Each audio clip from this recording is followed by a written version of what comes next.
The table of contents navigates through the Bible.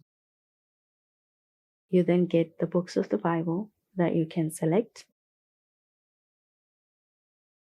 after which you have to pick a chapter and verse.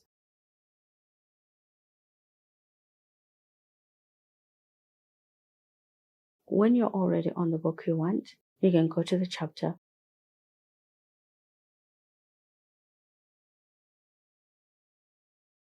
or verse directly.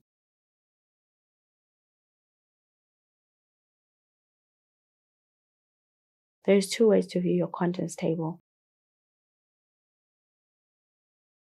At the moment, I was using the grid layout, but you can also use the list layout, whose navigation is similar to the grid one.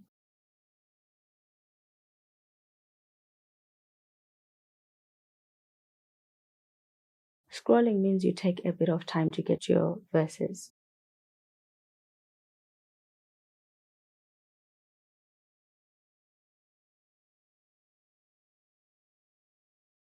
That is why I prefer the grid version, because you won't have to scroll anywhere.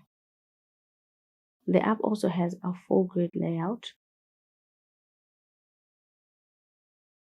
which is more spacious, but still fits on a single screen.